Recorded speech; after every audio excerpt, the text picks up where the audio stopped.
पूर्व केंद्रीय मंत्री और कांग्रेस पार्टी के दिग्गज नेता जयप्रकाश इस वक्त हमारे साथ बने हुए। जयप्रकाश जी, कांग्रेस पार्टी के लिए अपने ही सबसे बड़े गुनहगार बन चुके हैं। पार्टी के सबसे बड़े दुश्मन कुलदीप बिश्नोई क्रॉस वोटिंग कर चुके हैं और एक और वोट किसने अपना कैंसिल करवाया, इसका खुलासा करने में पार्टी को पसीना आ रहा है? नहीं, कोई पार्टी को पसीना नहीं है। कुलदीप बिश्नोई ने तो पार्टी के साथ दगा की है, गद्दारी की है, धोखा किया है मतदाताओं के साथ, जिन्होंने कांग्रेस पार्टी के टिकट के ऊपर चुनाव जितवाया था, इसलिए वोट दिए थे उन्होंने कि कांग्रेस पार्टी का साथ रहेगा। अब ये पार्टी के साथ धोखा दे गया। अब आदमपुर विधानसभा क्षेत्र की जनता इसको बताएगी।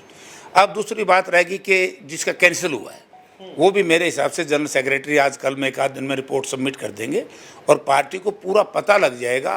और वैसे भी मेरे हिसाब से अनऑफिशियल, ऑफिशियल, अनऑफिशियल सब लोगों को ज्ञान है कि कहाँ क्या क्या हुआ है। कहते ना दाल में काला है, अब दाल में काला नहीं रहा, पूरी दाल काली, पूरी दाल काली कर दी गई है, सिर्फ इसलिए कि कहीं एक व्यक्ति विशेष का नाम और तेजी से ना चल पड़े हरियाणा प्रदेश में। उनको नीचा दिखाने के लिए इस तरह के घिनौना कार्य जिस भी विधायक ने किया है, मैं निंदा नहीं करता उसकी, हरियाणा प्रदेश की जनता निंदा करती है। और विशेष तौर से कांग्रेस हाईकमांड के साथ जो विश्वासघात किया है, मुझे ऐसा प्रतीत होता है कि कांग्रेस हाईकमांड ऐसे लोगों को बख्शेगी नहीं। कुलदीप बिश्नोई के अपने कुछ इश्यूज थे, उसी को लेकर उनकी तरफ से क्रॉस वोटिंग की गई। वो पहले से कह चुके थे कि अंतरात्मा की आवाज पर वो वोट देंगे, लेकिन वो विधायक जिसने कांग्रेस पार्टी का साथ देने के वायदे भी किए, लेकिन वहां पर अपने वोट को कैंसिल करवाकर कांग्रेस पार्टी को सबसे बड़े संकट में डाल दिया। तो ऐसे में अब मानकर चले कि उसका नाम अब सामने आने वाला है, तो कांग्रेस पार्टी को, हरियाणा कांग्रेस पार्टी को एक और बड़े तूफान का सामना कुलदीप बिश्नोई के बाद करना है। कोई तूफान नहीं है, ये तो तूफान है ही नहीं। ना तो कुलदीप बिश्नोई तूफान है, कुलदीप बिश्नोई इस्तीफा देना पड़ेगा उसने। और जो भारतीय जनता पार्टी ज्वाइन करेगा, जब यहाँ फील्ड में चुनाव लड़ने आएगा तो इसकी हैसियत का पता लग जाएगा कि किस तरीके से पिछले चुनाव में इसको जितवाने का काम किया है। वरना भारतीय जनता पार्टी तो यहाँ से चुनाव जीत सकती थी, लेकिन जीत जिसके नाम से, भूपेंद्र सिंह हुड्डा के सहयोग से यहाँ से चुनाव जीत करके आया। और आज सबसे ज्यादा गाली उस व्यक्ति को देने लग रहा है। क्या जो भूपेंद्र सिंह हुड्डा के समर्थक इस बात को नहीं समझते कि किस तरीके से भूपेंद्र सिंह हुड्डा को और उसके परिवार को और उसकी पार्टी को अपमानित करने का प्रयास इस व्यक्ति ने किया? इन्हें कहा भी है कि मैंने तो बाप और बेटे को सबक सिखाना है। कहाँ इनमें नैतिकता, कहाँ इसकी अंतरात्मा? अगर इसकी अंतरात्मा होती तो ये अजय माकन कांग्रेस हाईकमांड का उम्मीदवार था, कांग्रेस हाईकमांड के साथ विश्वासघात किया है, नॉट हुड्डा साहब के साथ, और कांग्रेस हाईकमांड का अपमान किया है। मुझे ऐसा लग रहा है कि पहले भी थूक के चाट चुके। आपको याद होगा 2006 में पार्टी छोड़ गया था, गिड़गिड़ा करके आदरणीय राहुल जी के सामने झुका और दोबारा पार्टी ज्वाइन की। अब फिर बाहर जा रहा है, अब फिर दोबारा आएगा। सांप का फन कुचलना हमें आता है, सांप के डर से जंगल नहीं छोड़ा करते, ये कुलदीप बिश्नोई का ट्वीट। तो अब ये मानकर चले कि कुलदीप बिश्नोई जंगल छोड़ने वाले हैं। वो तो जंगल में कभी था ही नहीं।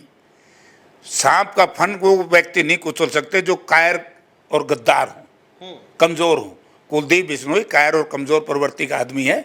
सांप का फन कहां से कुचल देगा? तो सांप को देख के दौड़ जाता है, दौड़ ही गया। शेर जंगल में जो है, सांप की जो फन की फुराट है वो एज इट इज है, वो रहेगी।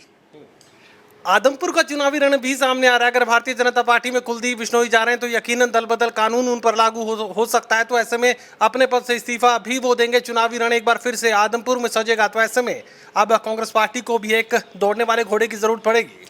कांग्रेस पार्टी के पास बहुत घोड़े हैं और लड़ाकू घोड़े हैं, जंगी घोड़े, दर्शनी घोड़े नहीं है जो रात में यूज होते हो कुलदीप बिश्नोई जैसे। आप देखना, ये भारतीय जनता पार्टी में रहेंगे इस तरह के लोग।